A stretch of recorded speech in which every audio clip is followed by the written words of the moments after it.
और योगी जी ने इस बार पहले से ही तैयारियां शुरू कर दी थी और मुझे लगता है वीक में 2 बार तो वो अवश्य विजिट किए हैं अपने सुपरविजन में। जनता की मांग है कि कुंभ में भी इनको बैन कर दिया जाए मुसलमानों को, और इनको बैन ही किया जाए तो अच्छा है। सनातन को बचाए रखने के लिए इनको महाकुंभ से बाहर रखा जाना ही श्रेयकर होगा।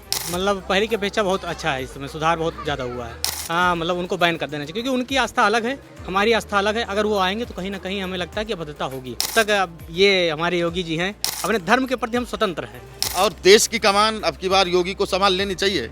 इसमें तो भाई जनता की राय होनी चाहिए, सभी जनता चुने।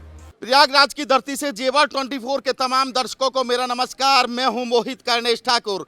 13 जनवरी से प्रयागराज की इसी धरती पर महाकुंभ का आयोजन होने जा रहा है। योगी सरकार में पहली बार ये महाकुंभ इतना भव्य और दिव्य होने जा रहा है, जब दुनिया इसे देखेगी तो उसकी आंखें चौंध जाएंगी। इस महाकुंभ में अब की बार 40 से 45 करोड़ श्रद्धालुओं के पहुंचने की उम्मीद है। वीआईपी घाट पर मैं इस वक्त मौजूद हूं और मेरे पीछे देख सकते हैं, ये वही संगम नगरी और वही त्रिवेणी घाट है जहां तीनों नदियां एक साथ मिलती हैं। तो इस बार महाकुंभ की तैयारी कैसी है, उसका जायजा लेने आज जेवर 24 की टीम संगम नगरी में पहुंची। योगी सरकार में महाकुंभ में ऐसा क्या खास हुआ है, और लगातार एक सवाल जो चर्चा का विषय बना हुआ है, क्या इस महाकुंभ में मुसलमानों को एंट्री देनी चाहिए या नहीं देनी चाहिए। जनता कह रही है मुसलमानों को बैन कर देना चाहिए। तो तमाम लोग हमारे साथ आज जुड़ेंगे, उनकी राय लेंगे, उनसे जानेंगे कि इस बार महाकुंभ में ऐसा खास क्या है और क्या मुसलमानों को इस महाकुंभ में बैन कर देना चाहिए। तो हमारे साथ अंकल मौजूद हैं। त्रिवेणी वीआईपी घाट है, बहुत ही शाम सुहानी है अंकल, और महाकुंभ भी 13 जनवरी से हो रहा है। अब की बार महाकुंभ में ऐसा खास क्या है? इस बार महाकुंभ में ऐसा संयोग बन रहा है, ऐसा बोला जा रहा है कि इस बार जो इस महाकुंभ में एक बार डुबकी लगा लेगा उसका जन्मों जन्मों का पाप मिट जाएगा। वैसे कहा तो ये गया है कि एक बार दर्शन करने मात्र से ही मुक्ति मिलती है माँ गंगा की, लेकिन इस बार जो संयोग बन रहा है उसमें अगर डुबकी लगाता है तो वो अपने जन्मों जन्मों के पाप धो लेगा, और इस संयोग की देन है। और योगी जी ने इस बार पहले से ही तैयारियां शुरू कर दी थी और मुझे लगता है वीक में 2 बार तो वो अवश्य विजिट किए हैं अपने सुपरविजन में, और इतनी अच्छी व्यवस्था दी है, डिजिटलाइजेशन किया है और सुरक्षा की व्यवस्था दी है। और आप देख ही रहे हैं कि कितने वास्ट एरिया में सड़कें, रोड, पानी, पार्किंग, सब चीज़ों की व्यवस्था 2012 के मुकाबले फार बेटर है, बहुत आगे है। तो इस बार महाकुंभ भव्य दिव्य तो होगा, साथ साथ इस बार का महाकुंभ डिजिटल भी होने जा रहा है, जो अंकल हमें बता रहे हैं। अंकल, एक लगातार सवाल है, जनता कह रही है कि हरिद्वार में कांवड़ यात्रा हुई और होटल का नाम था माँ वैष्णो, अंदर पक रहा था चिकन और मालिक था सलमान। तो अब जनता की मांग है कि कुंभ में भी इनको बैन कर दिया जाए मुसलमानों को।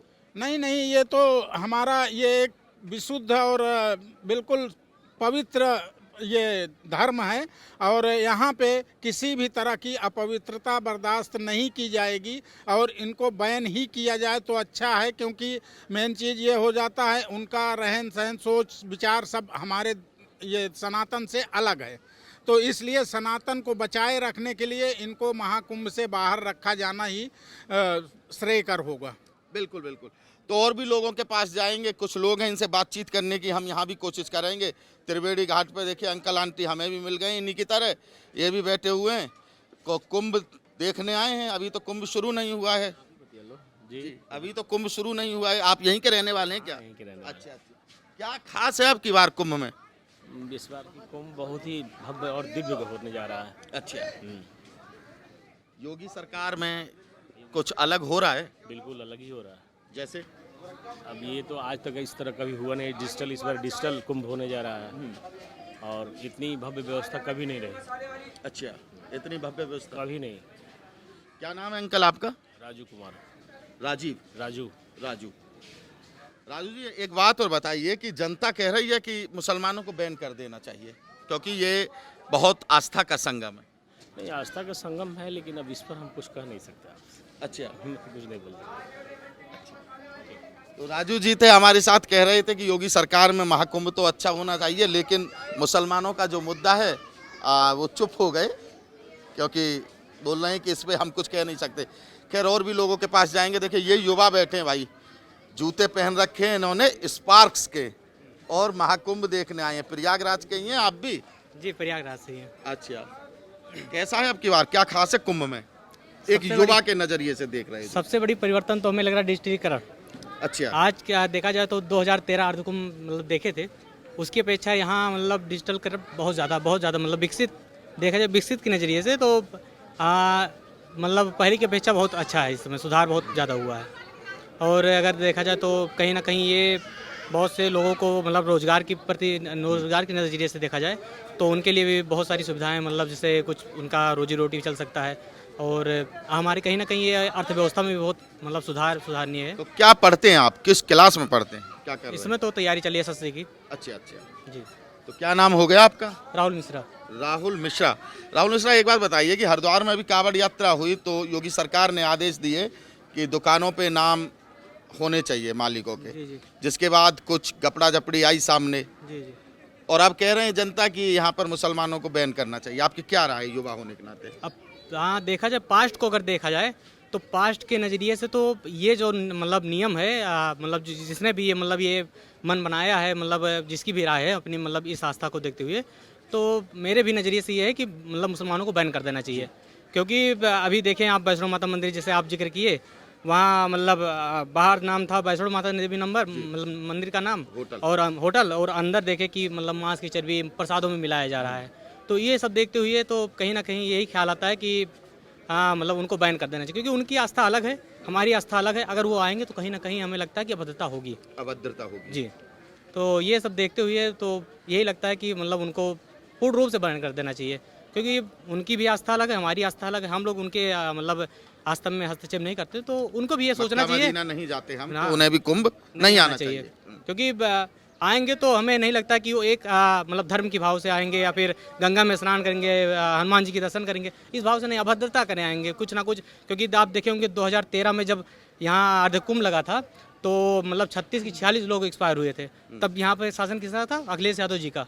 मतलब मैं किसी पॉलिटिकल की बात नहीं कर रहा हूँ, लेकिन बात शासन अखिलेश यादव जी का था, लेकिन यहाँ का जो नेतृत्व कर रहा था वो आजम खान थे। अच्छा, उनके नेतृत्व में 46 लोग। लेकिन अब देखा जाए तो बहुत लोग सीधा भी जल्दी की बात है, भी कल परसों की ट्वीट की है अखिलेश यादव जी कि इसमें मतलब बिजली खंभे में मतलब भी खंभा लटका दिया गया है और मतलब अभी ना बिजली लगा है और ना इसमें तार बिछाई गई हैं। और तो भाई कोई भी प्रोसेस होता है तो एक लिमिट मतलब प्रोसेस के हिसाब से चलता है, मतलब सीढ़ी दर सीढ़ी चलता है। अब पहले खंभा लगा दिया गया, फिर उसके बाद तारें बिछाई जाएंगी, फिर उसके बाद उसमें लाइटिंग होगी। तो ये सब देखना चाहिए। अब एक बार प्रधानमंत्री वो मतलब मुख्यमंत्री रह चुके हैं, तो उनको नहीं शोभा देता है कि अखिलेश यादव को लग रहा है कि एक साथ तुरंत सब काम कर देना चाहिए। अरे देखिए आप इसको देखिए, जो मतलब जो कार्य हो चुका है, देखिए आप कितना यहाँ पे कौन मतलब किस खंबे पे आपको लगता है कि 4-5 लाइट से कम लगी है। अरे अभी वो आप जो पिक डाले हैं वो हमें लगता है वो पिक लगभग 15-20 दिन या 1 महीने पहले का पिक है। वो उनको देखना चाहिए। हमें नहीं लगता इतने बड़े मुख्यमंत्री मतलब उत्तर प्रदेश के रह चुके हैं, और अच्छा, ये सब छोटी छोटी बातें उनको शोभा नहीं देती ये है। बताइए कि पिछली साल जनवरी में अयोध्या में राम मंदिर का उद्घाटन हुआ, जी, जी। तो एक 500 साल का सपना था वो साकार हुआ, जी। और अब की बार महाकुंभ इतना भव्य होने जा रहा है कि 45 से 50 करोड़ श्रद्धालु यहाँ पहुँच रहे हैं। तो क्या वाकई रामराज आ गया है या शुरुआत हो रही है, क्या लगता है आपको? हाँ, अब ऐसा तो लग रहा है कि हाँ, जब तक अब ये हमारे योगी जी हैं तो हमें लगता है कि जरूर ये रामराज का मतलब कुल स्वतंत्रता रूप से कुछ भी मतलब हम अगर अपने धर्म के प्रति हम स्वतंत्र हैं, योगी है तो योगी है तो यकीन है। अच्छा, हाँ, ये तो बात है भाई। क्योंकि हम देखते थे कि वही अखिलेश यादव, वही मुलायम सिंह यादव जी थे जो मतलब भगदड़ हुआ था, या वो उसमें मतलब तुरंत मरवा दिए थे। पता नहीं कितने हिंदुओं को आस्था मतलब हिंदू पंडित पुजारियों को मरवा दिए थे। तो कहीं ना कहीं ये देखते हुए तो लगता है कि रामराज आ रहा है, आ चुका है। जब तक रहेंगे तब तक बिल्कुल रामराज ही है।